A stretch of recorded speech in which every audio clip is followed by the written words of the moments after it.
เป็นได้ชาเม็ดต้องต่อบ่ต่อเขาเจ้าต่อต่ออีก4 เม็ดดิ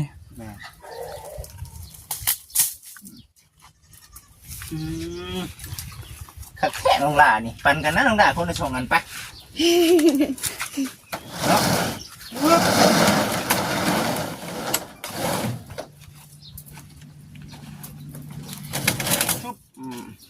นักเติบได้อายุปันนี่เด้อน้องหล่าเด้อโดยกันว่าก็ขอบมุกครับใจทางอันป้าหลายๆเด้อกับเอื้อนโยงที่ซื้อตะหนังมาให้น้องดามื้อนี้น้องดาก็ดีใจร้ายก็ขอให้ป้าอยู่ดีมีแยงอายุมันควรยืน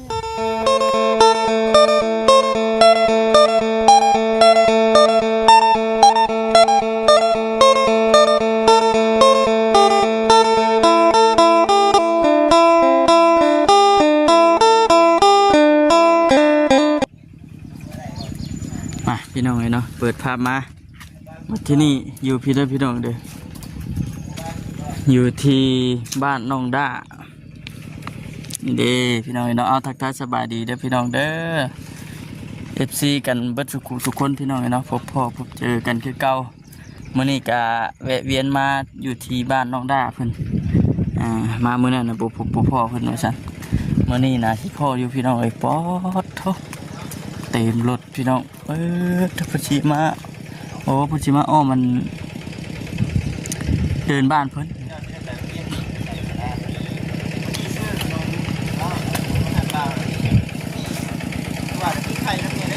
นี่พี่น้อยเนาะเต็มรถเนี่ย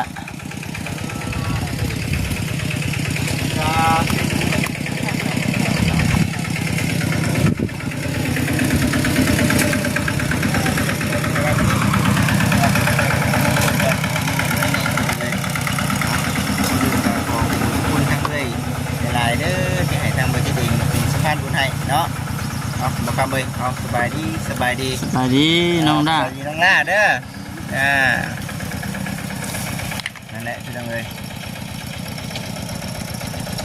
มาน้ำผึ้งกับทางบอกคำน้ำแน่เอาบ้านก็ละเขาก็แม่ไปใช้ใช่ไหมเนี่ยพ่อแม่พ่อแม่เพิ่งนั่งไปที่สมุนครัวอยู่สวรรค์โอ้กินกอกเนาะกินกอกอ๋อนี่ดิพี่น้องเอ้ยเนาะ4 ข้อบาทนี่ข้อบาทนี่10 ข้อบาทใดเนาะถือว่าสุดยอดพี่น้องเอ้ยให้ก็เพิ่นบอกให้ป้าไปใช้ขนมเลยป้าไปใช้ขนมเอาไว้เทิงคุณบ่ไว้เทิงคุณก่อนเนาะไว้นี่พวกเมื่อกี้เบาไล่มาได้กินนี่มาเดี๋ยวข้าไปมาข้าไปได้กินอันน่ะคือว่าพี่น้องเอ้ยเบิ่งบรรยากาศเอาลงรถน้องด้าเฮ็ดได้ใช่ได้ฉันฮะโอ้ยฉันแก่เมื่ออีกแล้วบัดน้องด้าเพิ่นเอาลงบ่ได้เลยเอาลงบ่ได้เนาะแก่เมื่อเลยบ่หรือว่าจังใดนี่เนาะนี่พี่น้องเอ้ยเป็นตารางไว้ขังหัวเพิ่นนี่แหละทางเอ้ยเมย์เพิ่นก็ได้ซื้อให้มื้อนี้ก็ได้มื้อนี้บ่จิตเองก็รับหน้าที่เนาะที่ว่าทางเอ้ยเพิ่นมอบหมายงานให้ทำให้มันสำเร็จคือว่าแหละพี่น้องเอ้ยอันนี้นะบ่ฮอดเด้อบ่ฮอด20 เม็ดทางล่างเขาเจ้าบ่มีลูกน้องเลยเขาเจ้าบ่ได้ต่อแบบนี้นะน้องมัน16 เม็ดนึงเด้อเนาะ16 เม็ดก็เงินที่ว่ายังเหลืออยู่ที่ว่าไล่ค่าอันน่ะจาก20 เม็ดก็ยังเหลือเงิน500,000อยู่น้ำบ่าวเด้อเดี๋ยวสิไปถามเบิ่งทางพี่มีเพิ่นก่อนว่าเงินอยู่ในจำนวน500,000นี่ให้ทางบริษัทเฮ็ดหยังแน่เพราะว่าอันนี้มันได้แต่16 เม็ดเนาะราคามันก็เลยลดลงมาอีกนะจากปกติ3 ล้านบัดนี้นะ2,600,000แม่นบ่2 ล้าน5เฮ้ย4เด้อเนาะแสดงว่ายังอยู่ข่อยยัง4เนาะเบิ่ง2 ล้าน650,000 คูณ 4แสดงว่าอยู่น้ำข่อยยัง400,000เนาะยัง400,000เด้อเงิน400,000พี่น้องเอ้ย ไปพูดเนาะแม่นบ่ โดย เบรกเอาบ่ เด็กเอาแม่ใส่เนาะ แต่งเอาน้องดะขึ้นเอา เราเปลี่ยนใส่เนาะนะ ไปเอาไปถ่ายเพิ่นบ่ไปสิอยู่หน้าก็ไผน้องดะง่ายเด้ น้ำเลี้ยน ไปเฮียนแหละ โดย โอ้น้ำไอ้เลิศเพิ่นสิเซ็งไงเนาะเอาน้องด้าคือผู้ไปมื้อนี่ ผักแหละ เอาอยู่แหละ โดย เซ็งแล้วแหละ กินเหล่าเลย คือไว้แท้ผ่านอยู่บ่กล้าว่าได้ขึ้นห้องใหม่อยู่บ่ได้ขึ้นว่าคือมั่นใจเท่ากัน สบายดีเด้อพ่อเด้อโอ้ประกอบไทยเลยเนาะเกียมแล้วโอ้เกียมแล้วพี่น้องเกียมลงไห้ลงหน้าไทยพุทธเลยได้กล้าอะไรบ่ยังอยู่เอาตะนางมาฝากไว้นี่ก่อนว่าฉัน มาอีก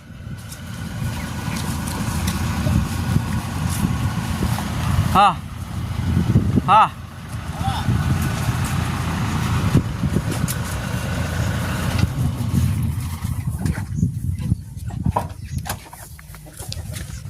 ับสบายดีพ่อเด้อสบายดียังไงเราเปลี่ยนไทยเปลี่ยนตีนเด็กบ่ ใส่ที่เล็กเก่งเบรกมันก่อน เฮ็ดจังไดล่ะสิ เก่งเบรก เก่งเบรกไทยพุทธบ่ ไทยสลับเนี่ยว านหรือดำเนาะปีนี้ ด บ่วานบ่ ำบอลนะดำแน่ บ่ไหวเด้เนาะ มวย บ่ไหวว่าซั่นคือกันพี่น้องเนาะอยู่ทางหน้าก็ได้ว่านแน่ลำแน่หั่นแหละ ใส่ได้หา คันสิอันน่ะดำเบิดถอดย่านนั่นบ่ไหวมันคือว่าเนี่ยพี่น้องเอ้ยพอเด้อ คนดำก็มาลายอ่ะ แม่นบ่หลายคือกันบ่ มาลายสิ พี่น้องเอ้ยอยู่ถึงไทยนะ ไฟใช้ เนาะ16 เมตรเด้ออันนี้เด้อบาทนี้16 เมตร กิ๊กเงา ฮะ กิ๊กเงาก็ได้ปะ ป้าไปใช้น้องละได้ยินป่ะแต่พออยู่หน้าอยู่หรอตลอดหรอมั้งเวลาเพิ่นมาแต่เบียกแต่เพิ่นไปเอาแบบนี้นะ เนี่ยผมมาที่แองกอผมก็ไปเอาหรอก แม่น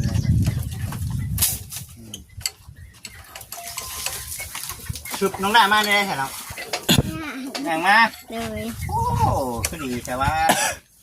ประหยัดน้ำมันเลย ไก่จะได้เนาะอย่างมา โด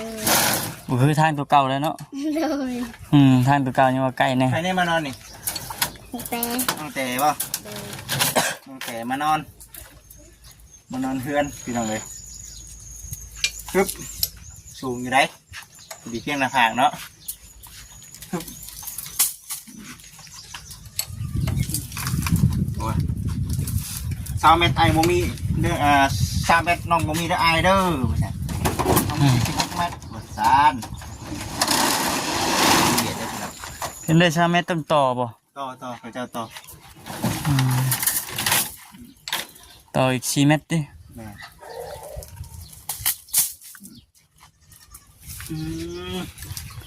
ขัดแค่น้องหลานี่ปันกันนะน้องหลาคนละชงกันไปเนาะ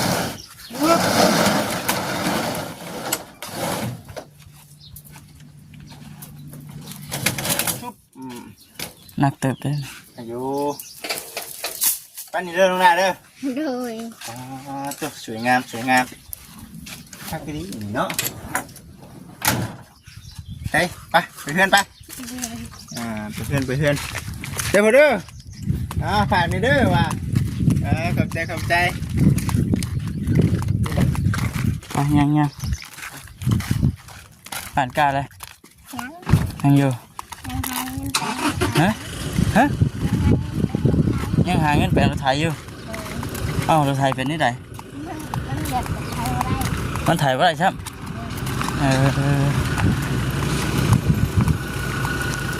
จังหวะแทบแบบ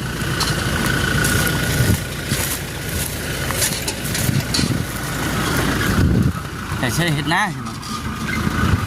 อ๋อ หน้ามัน เงินแต่งอยู่เด้ รถไถกับเพ่ใกล้ชอนยำให้ยำหน้าเลยเนาะ ไปกระเทยเลยมาจ้างบ่าวไหม จ้างบ่าวเด้อเด้อเจ๋งบ่ครับ จริง เจ๋งอยู่เนาะมาทำกันพี่น้องเอ้ยมานี่2 คนกับทางบ่าวคำในเรื่องของทางนำให้หน้านี่บกแล้วนี่เนาะ โดย บกแล้วเป็นจังไดได้ยินข่าวว่าในเรื่องดินเป็นจังได เรื่องดินนี่แบบมันบ่มีรถ10 ล้อมีแต่รถ6 ล้อกลาง 6 ล้อกลาง โดย โอ้6 ล้อกลาง10 ล้อมันก็สิราคาแพงเติมอีกเลยเนาะ โดย นี่6 ล้อธรรมดาประมาณเท่าไหร่ก็เพิ่นว่า ถ้าทอกแล้วก็ดึกเลยนี่ก็แบบ300,000 300,000เนาะโอ้แต่ว่าบอกเพิ่นว่าเพิ่นสิมามื้อใด เพิ่นยังมีเวียกอะประมาณ 4-5 มื้อนี่แหละ มัน4-5 มื้อ โดย พร้อมพี่น้องเอ้ยเนาะ ฝนตกก็เรียบร้อยได้ว อ่า เนาะ โดย เอาสิว่ากันอีกเทื่อว่ามันสิอยู่ในประมาณจักดังก็ได้เนาะ โดย เอาจึงว่ากันอีกเทื่อก็ได้พี่น้องเอ้ยแต่ว่าเพิ่นมามื้อเพิ่นมาเขาก็มาอยู่นั่นแหละมื้อเพิ่นมาตอกอะไรเบิ่งเงินเบิ่งราคามันประมาณนี้เนาะสามารถได้ทำนี่เอาจึงทำไปเลยเนาะเอามาเรื่อยๆเอามาเรื่อยๆเอาไปยังระบาดนี่เนาะเรื่องดินก็มีความคืบหน้าได้พี่น้องเอ้ยเนาะมีความคืบหน้าแล้วไม่ได้ดีใจเพราะเพิ่นชื่อตะนางไง ดีใจ ดีใจเนาะ โดย สิมาขังอยู่ไสนี่ฮะ ข้างนี่แล้วหนู มีหมูบ่ นี่ เอาหมูมาปล่อยแถวนี้บ่มันสิออกอยู่บ่ล่ะออกบ่ได้ดอกนี่เนาะ โดย อืม ออกได้ ออกได้สิ อันนี้ ก็เดี๋ยวว่าขังเบิดเนาะหอมเบิดอยู่แล้วบ้าบัดนี้เนาะแต่ได้จาก16 เมตรมานี่ก็โอ้ยพอมานี่เนาะเห็นบ่ถูกต้องบ่ จากแหละ เฮ้ยที่ต้องใส่หัวขี้ได้ได้ประจิตนี่เนาะ16เนาะ16 คูณ 4แม่นบ่ น้องแม่ 64 เมตรเนาะ64 เมตรแม่นบ่วะบ่คิดว่าถือบ่น่าจะถึงมั้งเนาะน่าจะได้อยู่พี่น้องเอ้ยเนาะพออยู่หรอกพออยู่ถือว่าน่าจะคุมหอบอยู่เมืองนี้ก็ได้แต่ว่าเมื่อเพิ่นเอาดินมานี่ต้องได้กุดแน่นี่เนาะกุดออกบ่ จากแหละ เป็นคนได้บ่พอตอกก็ได้ดอกทางไหน นี่ตกในทางนี้ได้ก่อน อืม นี่แต่ว่าปีนี้เฮียนอยู่ห้องบ่ได้ ป.3 ปีหน้าเด้ ป.4 บ่ได้ป .4 น้องนั่นเด้ค่ะน้องต้าน้องก็น้องต้นกะ ประมาณป.2 ป .2 บ่ปีหน้า โดย น้องแต่เด้ มันม.2ถ้าเป็นสีขาวต่อ เขาต่อม .2 เป็นสิเข้าบ่ปีนี้ปีหน้า ยังบ่ฮู้ ยังบ่จักเนาะ โดย พี่น้องเอ้ยเอามื้อนี้ก็ถือว่าได้คุยได้จากับน้องล่าถือว่าดีใจนำเด้อน้องเด้อ โดย เป็นจังใดเดี๋ยวทางบ่จิตเองปรึกษากับทางพี่เมย์เพิ่นอีกเทื่อเนาะมื้อนี้ก็ถือว่าได้นำเครื่องนำของมาให้น้องล่าแล้วมีแต่สิ่งที่สำคัญนั่นแหละน้องล่าเอ้ยเนาะ โดย ขอบคุณทางเอ้ยเพิ่นนี่เด้อป้าเนาะเจอเอิ้นป้าแม่นบ่ โดย เอามื้อนั้นดินน่ะเป็นดินของทางเอ้ยนงยงเด้อ โดย เพิ่นฝากเงินมาเคยเห็นเพิ่นอยู่บ่เอ้ยนงยง บ่ บอกอยากให้เพิ่นมาอยู่บ่ อยาก เพิ่นมาเพิ่นเอาเมื่อเลยใด สิเมื่ออยู่นำเพิ่นบ่ บ่ฮู้แล้ว เนาะ เด้อเพิ่นมาอยู่นำสมมุติว่าเพิ่นมาอยู่นำเด้ใจเพิ่นอยู่บ่ ผิว ให้อยู่ โดย ให้เพิ่นดำหน้าโดนเนาะดกกล้าพร้อมจกป้าแม่เสียดงยุงดำหน้าเสียเนาะสิเนาะปันกันเสียไปซะแล้วพี่น้องเอ้ยเนาะเอา ให้ทั้งน้องอนาดาขอบคุณทั้งอนาเอ้ยเม่แล้วก็เอ้ยน้องโยงเด้อ โดย ทั้งสองทานเพิ่นนี่แหละพี่น้องเอ้ยมีแผนว่าสิถมดินในอนาคตภายภาคหน้ามีเงินมีคำปลูกเรือนปลูกซ่านเด้อพี่น้องเด้อเนาะให้ทางน้องเพิ่นได้มาอยู่แถวใกล้ๆทางคือสิได้นี่ไปมากับบางเทื่อบางที่ก็โทรกับบ่ได้พี่น้องเอ้ยเนาะนี่บ่หาโทรเขาอยู่ใกล้ๆทางเขาอยากมาโลดไปนี่นะผู้หลักผู้ใหญ่เพิ่นมอบหมายงานให้มาพอดีเลยพอเลยแบบนี้นะอันนี้เอาบ่มั่นใจเด้อไปคือย่านรถค่า ยังเป็นขี้ตมคือเก่า นี่เป็นที่ตมบ่เดี๋ยวนี้ โดย อันน่ะไปบ่ได้แม่นบ่ โดย อันน่ะเนาะ พี่ขี้ตมพี่ดีใจ สิใช่อีกเนาะ โดย ไปบ่ได้ดอกเนาะรถเบานี่เนาะ โดย ไปซะไปเนาะ ขนาดยำแรงยังอย่าฆ่าเลยเนาะ ยำแดงกับค่ายำแรงเป็นควันยำผลเป็นเปื้อนเนาะ โดย อะไรก็บ่คักนะตั้งไปบ้านน้องนานี่เนาะ โดย ไปน้องนาขอบคุณทั้งนาทั้งเอื้อยเพิ่นทั้งสองทานนี่เด้อ โดยกันหน่อยก็ขอขอบคุณเข้าใจทางอันป้าหลายๆเด้อกับเอื่อนโยงที่สื่อตะหนังว่าให้น้องดามื้อนี้น้องดาก็ดีใจร้ายก็ขอให้ป้าอยู่ดีมีแรงอายุมันควรยืนความเจ็บอย่าสุได้ความไข่อย่าสุมีเด้อเบิดสองคนเด้อ มาสอง ทางเงิน ทาน คำกับแก้วก็ให้หลังไหลมาหาป้าเด้อสาธุ ถูกจะถูกเอาดังๆก่อนพี่น้องเอ้ยเนาะอ้าวสมัครน้ำลายระบาดนี่เนาะไปสันคือสิประมาณนี้พี่น้องเอ้ยเนาะผู้ใดจะได้ไปเบียกต่อได้น้องได้เอ้ย เด้อ เบิ่งรอก่อนพี่น้องเอ้ยเนาะเบิ่งมาบ่ครับรอเบิ่งบอลสีทมดินได้พี่น้องเอ้ยนี่เด้ ทำมาก็มีแต่สิจบคลิปก่อนเดี๋ยวพี่น้องเนาะลาพี่น้องไปก่อนโอเคพี่น้องเนาะสบายดี